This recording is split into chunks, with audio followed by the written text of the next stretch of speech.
Bismillahirrahmanirrahim. Alhamdulillahirabbil alamin. Wassalatu wassalamu ala asyrafil anbiya'i wal mursalin Muhammad ibn Abdullah wa ala alihi wa ashabihi ajma'in. Subhanaka la ilma lana illa ma 'allamtana innaka antal alimul hakim. Allahumma wa'allimna ma yanfa'una wanfa'na bima 'allamtana. Warfa' min darajatina waghfir lana dzunubana wastur 'uyubana birahmatika ya arhamar rahimin. Allahumma amin. Alhamdulillah, pada kesempatan petang hari ini Allah Subhanahu wa taala masih berkenan untuk memberikan taufik kepada kita semuanya hingga kita dapat mendatangi majelis yang mulia ini dalam rangka talabul ilmi syar'i. Semoga langkah kita menuju masjid ini diridhai oleh Allah dan semoga jalannya kajian ilmiah kita ini berjalan lancar dari awalnya hingga akhirnya, pula mendatangkan bagi kita ilmu yang bermanfaat yang bisa meluaskan wawasan ilmiah syariah kita dan bisa mendekatkan diri kita kepada Tuhan kita Allah Subhanahu wa taala dengan derajat takwa. Allahumma amin, Allahumma amin. Bapak dan ibu-ibu yang dimuliakan oleh Allah Subhanahu wa taala, ikhwani wa akhwati fid din rahimani wa rahimakumullah. Masih pada tafsir surat Al-Alaq, di mana dalam pertemuan yang lalu kita telah selesai membahas sampai kepada ayat yang ke-8,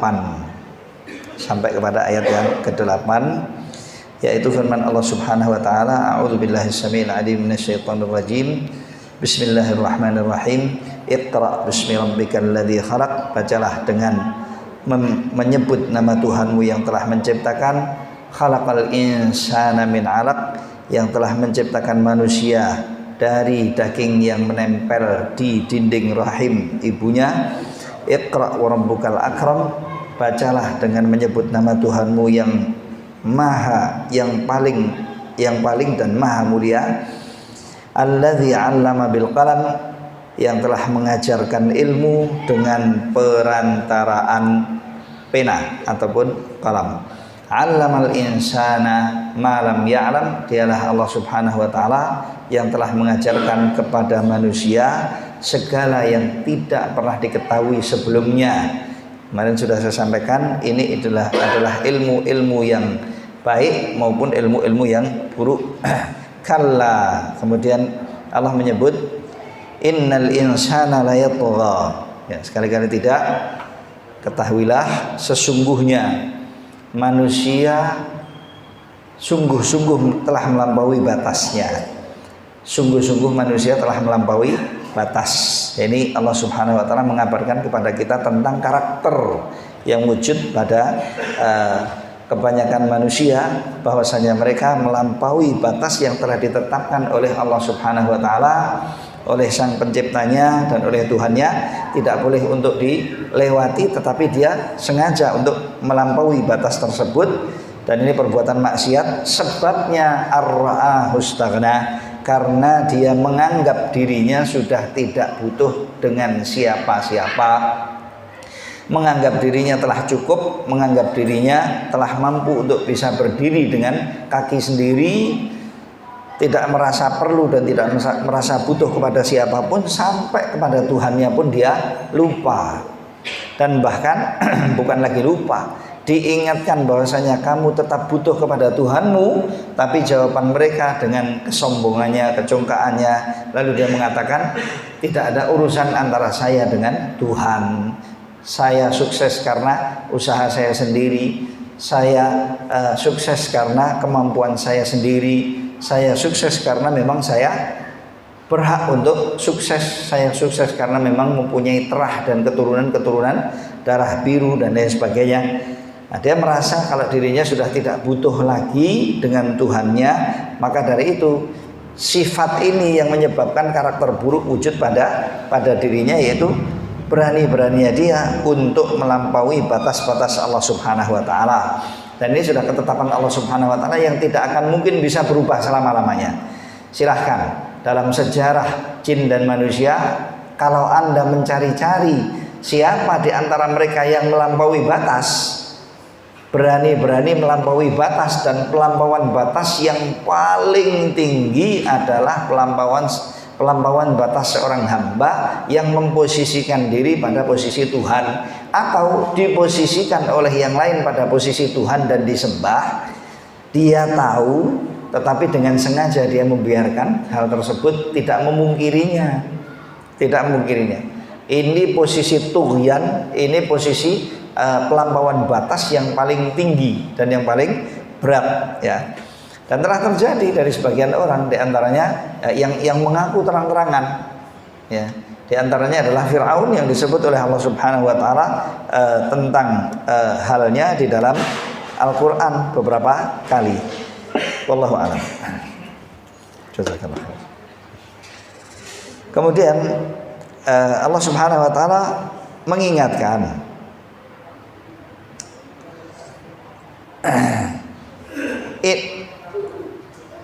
inna ila rabbika ruj'ah, ya. Inna ila rabbika ar-ruj'ah. Ingatlah, sesungguhnya kepada Tuhanmu semua akan kembali. Kepada Tuhanmu, kepada Allah Subhanahu Wa Taala semua akan kembali. Inna nahnu narithul arda wa man 'alaiha. Kamilah yang akan mewarisi bumi dan segala yang ada di atas punggungnya. Tidak ada sisa satu pun dari ciptaan-ciptaan bumi yang diwujudkan oleh Allah, diciptakan oleh Allah di muka bumi, ditanggung oleh Allah keberadaannya, kehidupannya, kebutuhannya, dari yang sekecil-kecilnya sampai yang sebesar-besarnya diberikan oleh Allah kepadanya cuma-cuma. Setelah nanti dia mati, wafat, sirna, hancur dan lain sebagainya, bakal kembali kepada Allah Subhanahu Wa Taala. Nampaknya dan kelihatannya hancur lebur, tetapi hakikatnya dia tetap akan kembali kepada Allah. Apalagi jin, manusia dan hewan itu akan dikembalikan oleh Allah dengan wujud asli mereka, wujud asli mereka.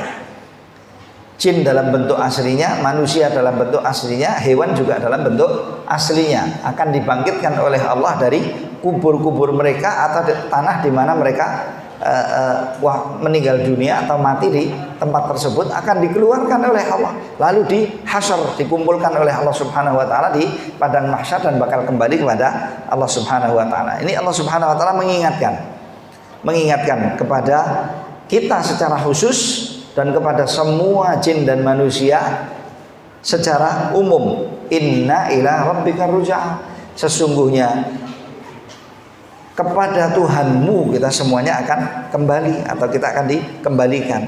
Maka siapapun yang ingat akan kembalinya kepada Tuhannya, siapapun yang selalu ingat pada dirinya bahwasanya dirinya bakal dikembalikan kepada Tuhannya, lalu akan dipertanggungjawabkan oleh Tuhannya tentang segala sesuatu, dia tidak akan lupa kepada Tuhannya. Dia tidak akan lupa kepada Tuhannya dan akan selalu merasa butuh kepada Tuhannya. Akibatnya, kalau hal ini wujud pada dirinya, karakter jelek yang wujud pada dirinya itu akan hilang, yaitu tughyan, praktek melampaui batas. Dosa, praktek melampaui batas itu tidak akan terjadi pada dirinya. Maka obat tughyan, melampaui batas, adalah ingat kembali kepada Tuhan. Siapapun yang ingat kembali kepada Allah Subhanahu Wa Taala, niscaya dia tidak akan mampu untuk jatuh kepada dosa tughyan, bahkan kepada dosa-dosa yang lain. Jatuhnya kita kepada maksiat itu kan sebetulnya sebabnya karena lupanya kita kepada Allah. Kalaupun tidak lupa dengan sebutan Allah, lupa dengan keagungan Allah Subhanahu Wa Taala. Lupa dengan keagungan Allah Subhanahu Wa Taala. Seringnya seperti itu. Kita lupa dengan akhirat, kita lupa akan kembali kepada Allah waktu itu, kemudian kita dijegal oleh setan atau kita terjerembab di dalam hawa nafsu kita. Dan terkadang jatuh dalam dosa, kita masih ingat. Yaitu ketika imannya drop atau posisi imannya turun, derajat keimanannya turun dan melemah, ya. Seorang manusia akan lebih mudah jatuh kepada maksiat. Baik.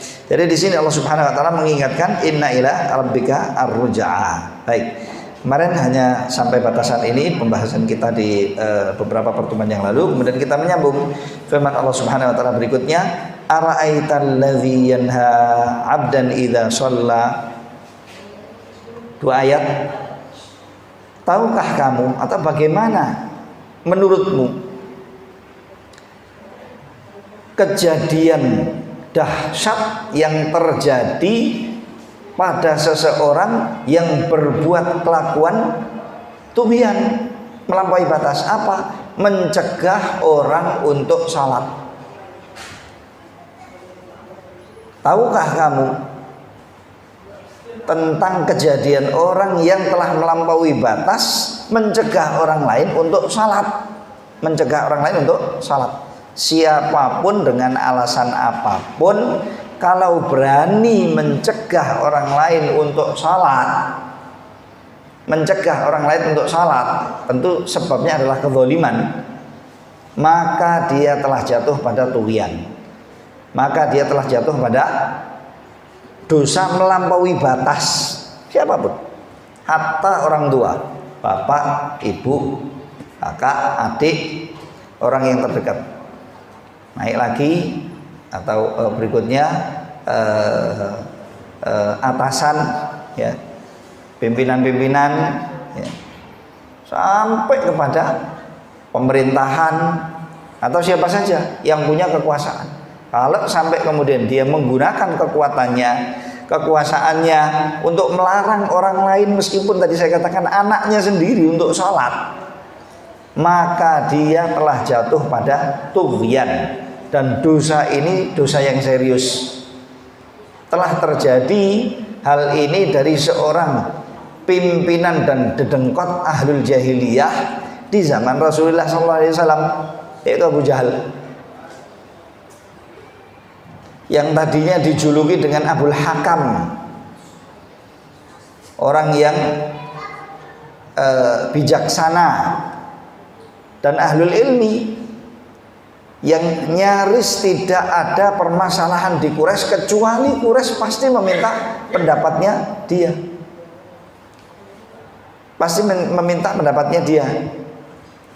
Tetapi ketika dia berani menolak kebenaran, bahkan ketika dia menolak kebenaran, ilmu yang wujud di dalam dirinya itu memungkiri sikapnya yang jelek. Pengetahuan yang wujud pada dirinya juga tidak selaras dengan maksudnya tidak mengamini perbuatannya dia sendiri. Ketika dia tidak beriman kepada Allah dan tidak beriman kepada Nabi Sallallahu Alaihi Wasallam dan menolak dan tidak percaya dengan kenabian Nabi Sallallahu Alaihi Wasallam dan enggan untuk tunduk kepada Allah dan Rasulnya, dia tahu kalau Muhammad Sallallahu Alaihi Wasallam itu benar. Dia tahu kalau Muhammad SAW itu ajakannya kepada yang baik. Tetapi gengsi, lupa Tuhannya, lupa akhirat, akhirnya berbuat tughyan, melampaui batas. Kufur kepada Allah, kufur kepada Nabi. Kebenaran yang datang dari Allah dan Rasulnya nyata-nyata dan terang-terangan itu kebenaran, tetapi dia berani untuk menolaknya terang-terangan pula. Terang-terangan dia menolak bahwasanya Muhammad SAW adalah orang yang diutus oleh Allah Subhanahu Wa Taala kepada jin dan manusia dan membawa kebenaran, keimanan dan keislaman. Ditolak oleh dia nyata-nyata. Lalu ajaran-ajaran Nabi SAW semua dikufuri, dipungkiri, tidak diamini. Meskipun tadinya dia sudah berusaha bermacam-macam, sampai kemudian mengarahkan orang-orang Quraisy untuk negosiasi kepada Nabi SAW, lalu memberikan opsi dan pilihan. Apa? Ayo kita beragama, beribadah dengan ajaran agamamu setahun, dan tahun berikutnya kita beragama dengan ajaran agama kita. Kenapa? Agar supaya terjadi toleransi kebablas, toleransi yang tidak sehat. bahkan toleransi yang tidak benar. Ayo beribadahlah dengan ajaran agamamu. Mari kita beribadah dengan ajaran agamamu 1 tahun, tapi tahun berikutnya kamu yang harus manut, nurut dan ikut dengan ajaran agama kita. Kamu menyembah Tuhan kita, maknanya kan diperintah untuk kufur. Ya, ini Abu Jahal. Abu Jahal sampai berusaha dan berupaya macam-macam usahanya demi untuk kufur kepada Allah dan kufur kepada Rasulnya dan menolak kebenaran yang datang dari Rasulullah SAW. Baik. Nah, Abu Jahal dari jahalnya ini, maksudnya karena sikapnya dan kelakuannya yang luar biasa, bertolak belakang dengan ilmu dan kebijaksanaan, akhirnya dia tidak cocok untuk dijuluki sebagai Abul Hakam, orang yang bijaksana sama sekali. Dijuluki oleh Rasulullah SAW dengan kaum muslimin, dan kaum muslimin dengan julukan sebaliknya, justru dia adalah Abu Jahal. Lah, termasuk salah satu perbuatan yang menyebabkan turunnya ayat ini adalah perbuatannya dia. Apa? Dia berani mencegah Nabi Muhammad SAW untuk sholat di Masjidil Haram. Oh ya, ojo sholat begini. Dilarang sholat di Masjidil Haram. Kenapa? Penguasanya saya. Atau sholat pamit disik. Sholat pamit dulu. Kenapa? Karena ini bisa membahayakan. Bertolak belakang dengan ajaran yang sedang berjalan, faham yang sudah berjalan, atau budaya yang sudah ada. Maka dari itu tidak boleh kamu melakukannya terang-terangan. Kalau mau rukuk, sujud, jengking-jengking di rumah kamu terserah. Tapi kalau di sini nggak boleh. Kami penguasanya di tempat ini kan. Luar biasa kan? Melampaui batasnya sangat luar biasa. Nah, di sini disebut oleh Allah Subhanahu wa taala, ara'aital ladzi yanha 'abdan idza shalla. Kabarkan kepadaku, bagaimana menurutmu tentang seseorang yang berani untuk melarang seorang hamba yang sedang sholat untuk dia tidak sholat, atau agar dia tidak sholat, minimal tidak sholat di Masjidil Haram. Wallahu alam ya. Sementara riwayat menyebut, tetapi riwayat-riwayat ini lemah. Sementara riwayat menyebut bahwasanya Abu Jahal suatu hari mengatakan kepada Quraisy, kalau sampai Muhammad berani datang lagi ke Masjidil Haram kemudian salat terang-terangan, bakal saya kepruk kepalanya pakai batu besar. Datang Rasulullah seperti biasanya, sebelum subuh wis teko. Sebelum subuh udah datang Rasulullah SAW. Seperti biasanya ini. Di akhir-akhir malam salat, rukuk, sujud. Lalu Abu Jahal melihat, dan dia sudah mengatakan itu di hadapan orang-orang Quraisy. Pokoknya kalian akan lihat Muhammad berani lagi untuk sujud dan rukuk, salat di masjid di Ka'bah sini atau di Masjidil Haram, akan saya kepruk kepalanya. Enggak peduli siapa Muhammad itu dan apa yang akan terjadi nantinya dampaknya dengan kelakuan saya, untuk saya ngepruk kepalanya Muhammad pakai batu besar. Betul, Rasulullah sedang sholat, akhirnya dia berusaha untuk merealisasikan apa yang terlanjur sudah dikatakan oleh dia. Bahkan ditanyain Quraisy, tuh Muhammad sedang sholat tuh, katanya mau ngepruk. Akhirnya dia datang mengambil batu besar. Ketika mendekati, dia melihat suatu khandak, suatu lubang parit yang besar antara dirinya dengan Nabi Shallallahu Alaihi Wasallam. Di sana nampak semacam ada api yang besar menyala-nyala yang sangat menakutkan Abu Jahal. Akibatnya dia mundur dan batunya jatuh. Lari tunggang langgang. Itu di hadapan orang-orang Quraisy yang sedang duduk-duduk. Disaksikan oleh orang-orang Quraisy. Ini ngopo ya Abu Jahal? Katanya tadi ke situ mau ngeprok Muhammad SAW bawa batu, kok tiba-tiba mundur dewe. Gak ada seorang pun yang melihat adanya parit berapi itu, kecuali dia ketika dia mendekati Nabi Muhammad SAW. Dan ini termasuk bagian dari bagian-bagian mukjizatnya Nabi SAW. Jika memang riwayat ini benar, ya. Jika memang riwayat ini benar. Riwayat yang kedua, unta besar itu. Jadi sama, kejadiannya sama. Dia ingin berbuat sesuatu yang membahayakan Nabi SAW saat sholat, tapi tiba-tiba kemudian Allah Subhanahu Wa Taala menciptakan baginya dan memperlihatkan di hadapannya dia seekor unta yang dengan mulutnya menganga di hadapan Abu Jahal untuk menakut-nakuti Abu Jahal. Akan menerkam Abu Jahal, lalu dia lari tunggang langgang. Dilihat oleh orang-orang Quraisy, ini kenapa? Kok kemudian dia lari tunggang langgang seperti itu, seperti keadaan orang yang sedang ketakutan. Lalu dia mengatakan, saya melihat seekor unta yang besar begitu. Apa kalian nggak melihat? Katanya. Apa kalian nggak melihat? Atau saya melihat parit berapi, apakah kalian tidak melihat? Keadaan sedahsyat itu di hadapan di antara saya dengan Muhammad Sallallahu Alaihi Wasallam. Baik, inilah yang tersebut. Kemudian sebab kejadian itu diturunkan firman Allah Subhanahu wa taala, ara'aital ladzi yanha 'abdan idza shalla. Kemudian berikutnya, ara'aita in kana 'alal huda aw amara bit taqwa. Coba kabarkan kepadaku, bagaimana menurut kamu jika hamba yang sedang sholat yang dilarang oleh Abu Jahal ini berada di atas garis kebenaran, di atas petunjuk,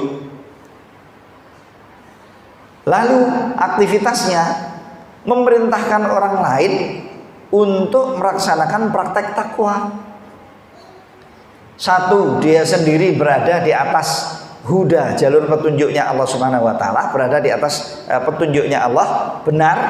Dan yang kedua, aktivitasnya, perbuatannya dalam kesehariannya memerintahkan orang-orang lain agar supaya bertakwa kepada Allah Subhanahu wa taala. Ara'aita in kadzdzaba wa tawalla. Kabarkan kepadaku, bagaimana pula kalau kemudian yang melarang orang sholat itu justru mendustakan kebenaran dan berpaling dari kebenaran. Sudahlah dia mendustakan kebenaran, tidak mau menerima petunjuk, berpaling dari kebenaran dan petunjuk itu. Dan siapapun orangnya kalau berani berpaling dari jalan petunjuknya Allah Subhanahu wa taala, sudah pasti sesat. Sudah pasti sesat.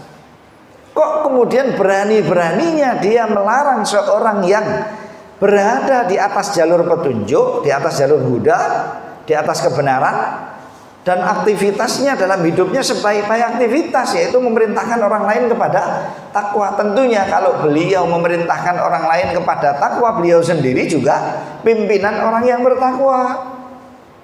Begini kok dilarang dari sholat, kayak yang melarang orangnya kafir lagi, yang melarang orangnya tidak menerima kebenaran dan berpaling dari kebenaran. Baik. Nah, hal yang sedahsyat ini, perkara yang sedahsyat ini disebut oleh Allah Subhanahu wa taala untuk ibrah. Meskipun telah terjadi ya sejarah gitu ya. Sejarah yang disebut oleh Allah Subhanahu wa taala diangkat oleh Allah Subhanahu wa taala di dalam surat ini untuk menjadi ibrah. Pelajarannya, hendaknya kita semuanya ingat kepada Allah Subhanahu wa taala. Hendaknya kita semuanya selalu berusaha untuk mencari jalan kebenaran, lalu berusaha untuk tidak keluar dari garis kebenaran, aturan syariat din. Jangan keluar darinya. Berusaha terus istiqomah untuk berpegang teguh dengan kebenaran syariat din. Berikutnya, hendaknya kita beraktivitas dengan yang baik-baik. Satu, kita bertakwa. Kedua, kita menghasung dan mengajak orang lain untuk bertakwa kepada Allah Subhanahu wa taala dan melaksanakan aturan din ini sebaik-baiknya. Masalah setelah itu kemudian kita dapat cobaan, Nabi kita Muhammad SAW jadi begini, kan apalagi kita. Nabi Muhammad saja mendapatkan rintangan dalam melaksanakan suatu praktek ibadah yang sebetulnya tidak seberapa gitu ya di mata orang-orang musyrik. Apa itu? Praktek sholat. Tetapi ibadah sholat itu kalau dilaksanakan, ditegakkan oleh seorang muslim dan seorang mukmin dengan baik, niscaya akan membawa dampak-dampak positif pada dirinya sendiri, dan kemudian membawa bias kebaikan-kebaikan, perkara-perkara yang besar kepada orang lain, atau berdampak positif juga pada orang lain. Kalau orang mukmin itu mampu untuk melaksanakan, menegakkan salat dengan baik, menjalankannya dengan benar, dirinya akan dikuatkan oleh Allah Subhanahu wa taala, dijadikan sosok seorang yang baik, bertakwa. Kemudian Allah memberikan pada dirinya suatu cahaya, kewibawaan, kekuatan batin, di mana dia mampu untuk bertahan dengan cobaan-cobaan yang dahsyat dan yang berat. Makanya termasuk syariat-syariat ajaran agama yang din Islam ini yang ditetapkan oleh Allah di dalam ajaran agama kita adalah sholat. Begitu juga dengan qiyamul lail, sholat malam. Malah bahkan Allah Subhanahu wa taala mewajibkan atas Nabi kita Muhammad SAW qiyam al-lail. Siapa yang mampu untuk menjaga qiyamul lailnya, itu sudah pasti salat fardunya akan kokoh. Dan kalau orang kokoh salat fardunya, insya Allah akan sangat kuat timbul suatu kekuatan yang sangat kuat pada dirinya, bercahaya, berwibawa di mata Allah Subhanahu wa taala, dan kemudian Allah Subhanahu wa taala mengadakan hal tersebut kepada orang lain. Baik. Kembali hendaknya kita berusaha untuk selalu bertakwa kepada Allah Subhanahu wa taala dan menjalankan aturan-aturan syariat din dan istiqomah. Dan istiqomah kita dengan hal tersebut. Masalah cobaan-cobaan dan ujian-ujian yang akan terjadi, yaitu sudah merupakan sunnatullah, sudah merupakan sunnatullah kepada hambanya. Sampai Nabi kita Muhammad SAW dalam ibadah yang sebetulnya gak seberapa, yaitu sholat itu saja, Allah Subhanahu wa taala ngadakan cobaan-cobaan kepada beliau sallallahu alaihi wasallam. Dulu itu Quraisy dari bencinya terhadap Nabi Muhammad sallallahu alaihi wasallam dan Islam, siapapun yang salat tidak boleh untuk melaksanakannya di tempat-tempat keramaian. Diperbolehkan tapi diisolasi. Wis kana ning omah wae. Tutup-tutupan. Kalau memang itu keyakinan, sudah bawa aja keyakinan kamu sendiri di rumah kamu, kunci rumahnya, tutup, dah sana, silahkan melakukan sendiri. Silahkan melakukan sendiri di tempat kediaman Anda. Karena kalau Anda melaksanakannya di tempat keramaian, minimal akan menyebabkan tanda tanya bagi orang banyak. Dan orang-orang banyak juga orang awam itu bukan orang yang maksudnya orang ramai itu bukan orang yang tidak bisa untuk berpikir. Ketika melihat sosok seorang Nabi Muhammad SAW, Abu Bakar As-Siddiq, maupun orang-orang yang soleh dari generasi awal muslimin, generasi awal sahabat sebelum hijrahnya Nabi Muhammad SAW ke Madinah, wah itu ibadah sholat mereka mempunyai dampak yang sangat besar kepada orang-orang Quraisy. Dan kemudian di sini isyaratnya juga, kalau sholat itu ampun mendel mawon. Kalau sholat jangan diam saja. Kalau sholat jangan diam saja. Tahu kita kalau sholat zuhur itu bacaannya sir ataupun rahasia gitu ya. Maksudnya pelan. Kalau asar juga sir dan rahasia. Tapi bukan artinya orang yang sholat bacaannya pelan. Bacaannya pelan itu tidak membaca atau sama sekali tidak ada suara yang keluar darinya. Tidak ada suara yang keluar dari sang penegak salat atau sang pelaku peribadatan salat. Ya hendaknya suaranya dikeluarkan. Begitu juga dengan salawat yang jahriyah yang terang. Baca. Saya juga heran sebagian orang ini bukan nggak tahu ya. Kita kalau terlambat ya, memang dalam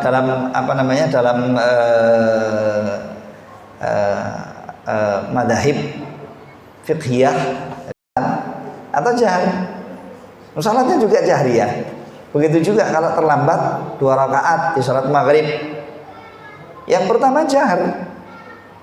Qadha'nya itu kan setelah salamnya imam kita mengqadha rakaat yang kedua. Maka hendaknya kita membacanya jahar. Tetapi jangan mengganggu samping-samping. Kalau kita qadha jahar namanya yang terlambat 10 orang masing-masing angkat suaranya jadi rame masjid. Ya. Tetapi suaranya itu dikeluarkan. Suara dikeluarkan, ya. Wallahu a'lam. Tentunya dalam hal yang seperti ini terdapat perbedaan pendapat antara ulama kaum muslimin. Sebagian mereka mengatakan harus untuk dilakukan seperti jaharnya, sebagian yang lain mengatakan tidak masalah karena sholatnya sudah sholat sendirian, bukan sholat berjamaah. Allah taala a'lam. Begitu juga dengan sholat-sholat sunnah yang mulail umumnya. Yang mulail itu baiknya kita itu juga membaca mengangkat suara kita, dan itu yang dilakukan dahulu oleh Nabi Sallallahu Alaihi Wasallam, dilakukan oleh para sahabat. Itu yang dilakukan oleh beliau. Diangkat suaranya sehingga kita mendengarkan apa yang kita baca. Mendengarkan apa yang kita baca itu kan paling tidak loh ya, kalau sama sekali nggak paham dengan bahasa Arab, maka bacaan-bacaan Al-Quran yang baik itu juga akan memberikan taksir yang positif dan dampak yang positif pada diri pembaca maupun yang mendengarkannya. Terutama jika bacaannya baik, lagu-lagu bacaannya juga baik, itu akan memberikan dampak-dampak. Tentunya bacaan Al-Quran itu yang dituju bukan hanya suara saja, ya. Yang paling penting justru kita mengetahui artinya dan memahami petunjuk-petunjuknya. Nah, maka dari itu kemudian kita mengadakan materi kajian tafsir ini. Tujuannya tadi ya sudah kita sebut sama Pak Tunjung sama yang lain, tujuannya agar supaya kita kalau sholat itu paham apa yang kita baca gitu. Ngerti apa yang kita baca. Syukur-syukur kemudian Allah mempermudah bagi kita dalam sholat kita itu kita bisa ta'ammul, tafakkur dengan baik, sehingga sholat kita akan lebih berkualitas ya. Nah, dulu sholat qiyamul lailnya sahabat maupun yang lain itu mereka mengangkat suara, sehingga ketika mengangkat suara, ketika mereka sholat dan mengangkat suara itu bagi Quraisy itu problem, itu masalah ya. Di samping ya orang-orang Quraisy paham bahasanya Al-Quran kan mereka sangat paham, dan bahasa Al-Quran itu bahasa Arab yang paling baik. Menawan itu kalau mendengar itu orang-orang Arab yang paham bahasa Arab dengan baik itu luar biasa, mereka takjub dengan bahasa-bahasa Al-Quran. Maka dari itu anak kecil sekalipun kalau ada orang yang sholat, orang dulu loh ya, Arab dulu bukan Arab sekarang. Arab sekarang ada yang mudeng kecuali yang belajar ya, karena bahasa mereka bahasa Ammiyah. Kalau dulu di zaman Nabi SAW bahasa mereka fasih semua. Akibatnya apapun yang dibaca dari Al-Quran itu dipahami oleh semua orang ya. Meskipun ya hidayah nggak nyampe kepada banyak orang-orang Quraisy saat itu, ya hidayah di tangan Allah Subhanahu Wa Taala. Allah memberikan kepada siapapun yang dikehendakinya. Coba Bapak, Ibu-ibu, andai kata kita hari ini paham gitu ya, apa yang kita baca dalam tadarus kita, apa yang kita baca dalam sholat kita, ya Allah, jadi seperti apa kita? Jadi seperti apa? Ala kulli hal, kembali tadi hikmahnya di sini hendaknya kita berusaha untuk menjaga semua ajaran-ajaran syariat Islam. Di antaranya adalah praktek melaksanakan peribadatan sholat, nanti akan menjadi benteng yang luar biasa. Dan bila mana kita menjalankan aturan syariat din, jangan kemudian beranggapan nanti semuanya akan dijaga oleh Allah, segalanya akan halus mulus. Tidak. Terkadang salah seorang di antara kita ketika dia praktek melaksanakan ajaran agamanya, dia akan kena cobaan.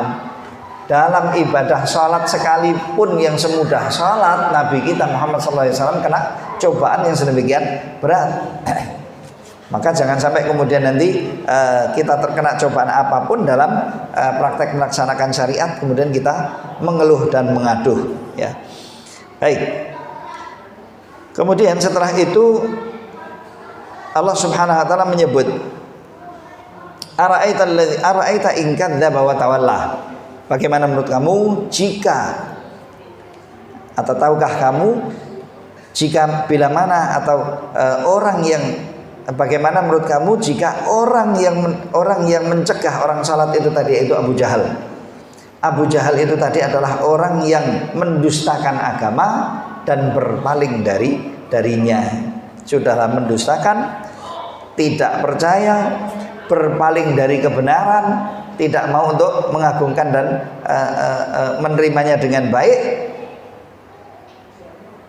Bersamaan dengan itu, praktek perbuatannya dan aktivitasnya adalah melarang orang yang sedang salat dan orang-orang yang berusaha untuk menjalankan ajaran dinnya. Ini sejelek-jelek orang.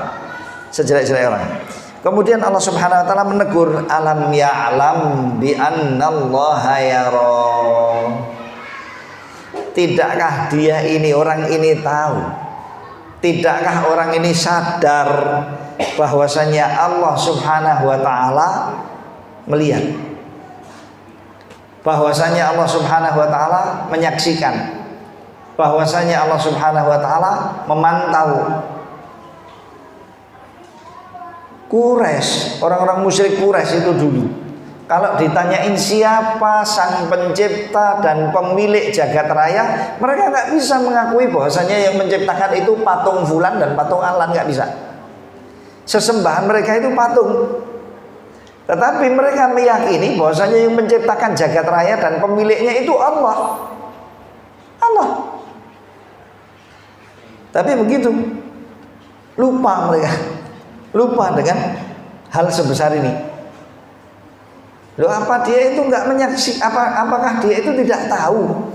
Apakah dia itu tidak merasa bahwasanya Allah Subhanahu wa taala yang telah menciptakan mereka, menciptakan jagat raya, memiliki jagat raya itu selalu memantau, tahu apapun yang terjadi di buminya.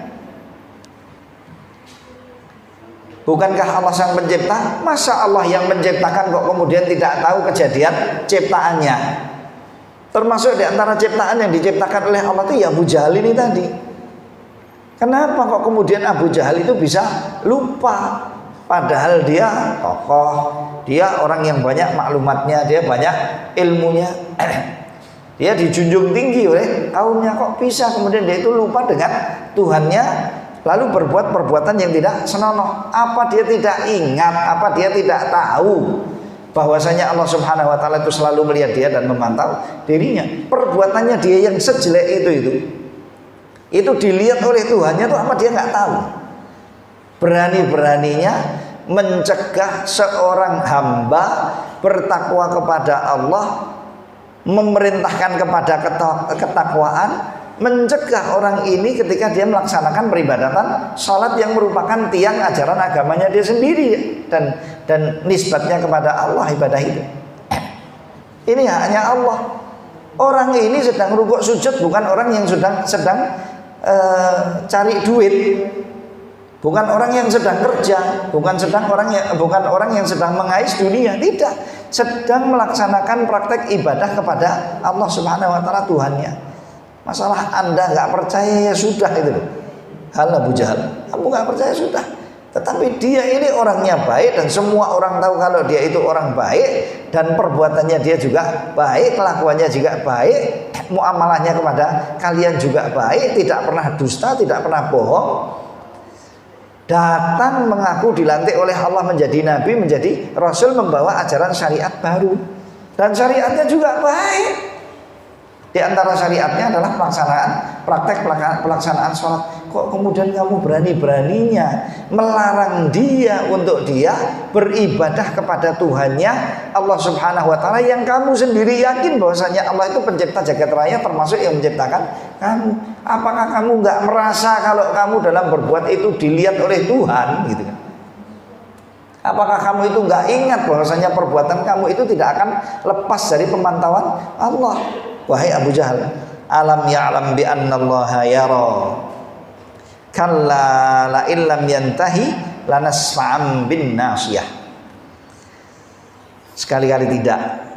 jika dia terus-terusan dan tidak mau untuk berhenti dari kelakuan dan perbuatan yang dilakukannya, niscaya akan kami jambak jambulnya dan ini apa namanya? Kami jambak dari arah atau kami geret dari arah jambul kepalanya.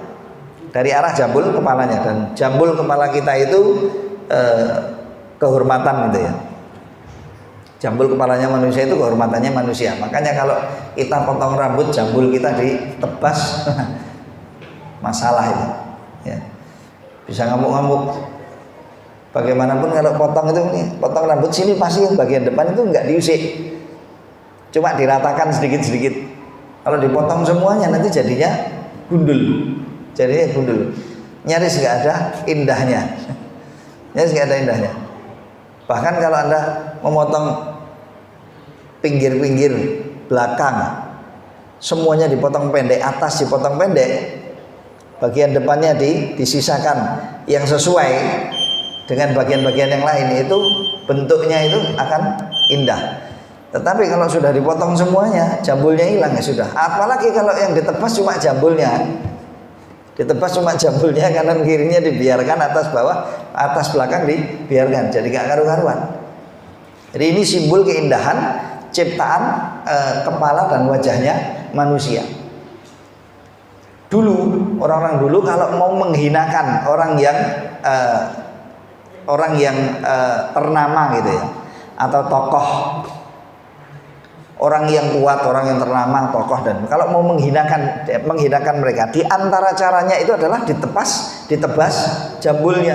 Masih ingat dengan siapa namanya, si Abraha al-Ashram. Abraha al-Ashram ketika membunuh temannya sendiri, sama-sama jenderal yang diutus oleh Raja Habasyah dari Yaman dari Habasyah ke Yaman. Karena ada dua macan, ada dua singa, akhirnya mereka saling tidak rela, ingin ingin menguasai kuasa negeri Yaman karena sudah di tangan mereka. Ini ada dua jago, nggak bisa. Akhirnya tantangan. Tetapi Abraha al-Ashram ini licik. Tantangan untuk perang tanding berdua di tempat tertentu yang sudah ditentukan. Masing-masing sepakat untuk datang sendiri-sendiri. Kenapa? Agar jangan menyusahkan orang banyak dan agar tidak merusak kepentingan orang banyak. Beda dengan jenderal-jenderal sekarang. Kalau mau kelahi keroyokan kabeh, ya, keroyokan. Tapi kalau dulu tidak. Ayo perang tanding, kita datang, saya sama kamu sendiri. Kita di tempat A, berjanji jam sekian momennya. Kita ketemu di sana, ayo kita perang. Saya dan Anda perang tanding. Siapa yang menang, dia nanti yang berkuasa. Siapa yang kalah, maka dia harus jadi bawahan. Gimana? Ya baik. Tapi terus Abraha, namanya orang licik biasa, bawa ajudan. Lalu dia mengatakan, kalian sembunyi, bawa bodyguard gitu ya. Kalian sembunyi di tempat ini. Nanti saya akan berposisi di sini. Abraha ini orangnya pendek, tetapi pandai. Memang biasanya begitu, orang pendek itu dekat dengan bumi itu biasanya ininya kuat, ya, kakinya kuat. Dia mengatakan, saya akan berposisi di sini dan saya akan perang tanding dengan siapa namanya itu lupa saya, dengan si A ini. Kalau saya sudah merasa kepepet, saya akan menjerit. Ketika saya menjerit, kalian langsung maju serbu dan bunuh dia. Siap. Diatur segalanya sama dia. Datang pada waktunya. Nampaknya hanya dua orang. Akhirnya berperang. Ketika dia sudah kepepet, maka dia menjerit. Lalu dibantu. Dan terbunuhlah si kawan yang tadinya mau merebut. Saya pernah dengar suatu kejadian di sini di Indonesia, juga petinggi, dari petinggi ngejak kerjasama, yang satu nggak mau dijak kerjasama, akhirnya sakit, ya, sakit, kemudian dibawa ke luar negeri, diobatkan di luar negeri, hanya 1 pekan, pulang-pulang malah mati, pulang-pulang malah meninggal. Baik, ala hal ketika dia justru membunuh temannya, yang kedua-dua ini sebetulnya adalah utusan Raja Habasyah, dan Raja Habasyah mendengarkan informasi tentang kejadian ini.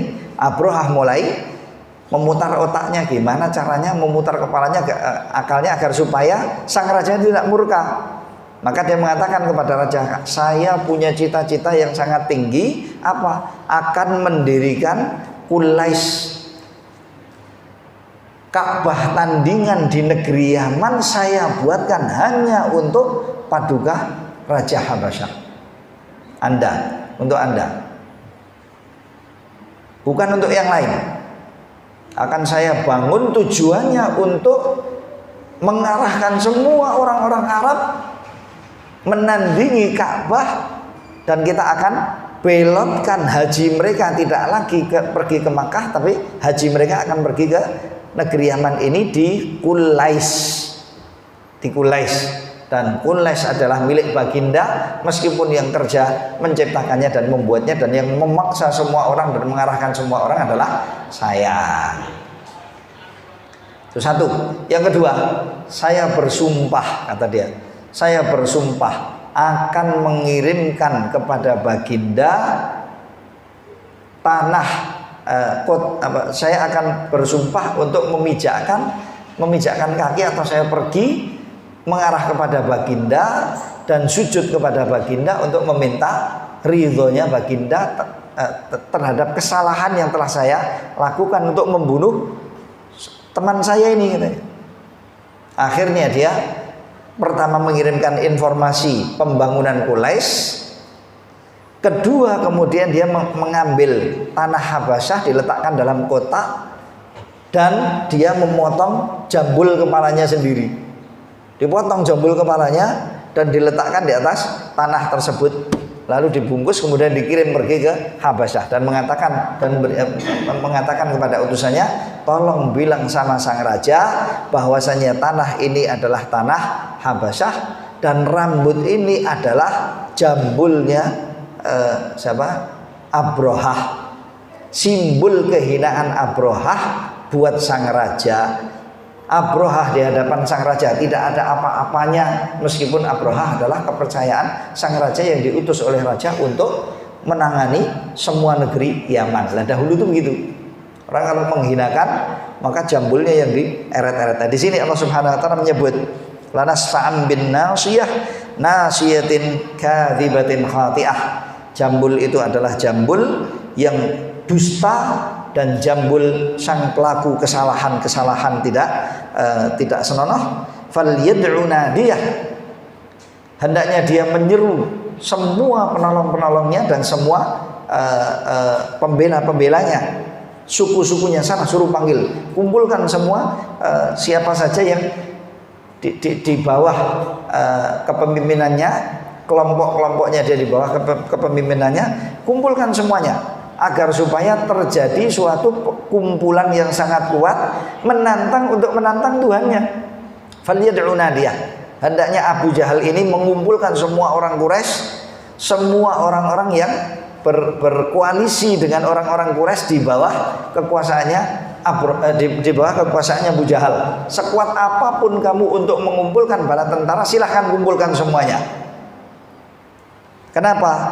Sanad'u zabaniyah, kami akan memanggil zabaniyah. Zabaniyah itu malaikat yang ditugaskan untuk mengazab orang-orang di dalam orang-orang yang berdosa di dalam neraka. Kami akan memanggil zabaniyah, kalla la tuti'hu wasjud waqtarib, sekali-kali tidak, jangan taati dia. Untuk kamu tidak sholat, tetapi sujudlah dan mendekatkan dirilah kepada Allah Subhanahu wa ta'ala. Sekuat apapun dia mencegah kamu, tidak mungkin akan bisa berbuat apa-apa di hadapan Tuhannya. Tidak akan mungkin dia berbuat apa-apa di hadapan Tuhannya. Dan tentunya Allah Subhanahu wa ta'ala melindungi Nabi Muhammad SAW. Melindungi Nabi Muhammad SAW. Katakan kalau pelakunya itu kita orang biasa, kita bukan nabi, kita bukan ini, kita bukan itu, kemudian kita mau sholat dicegah.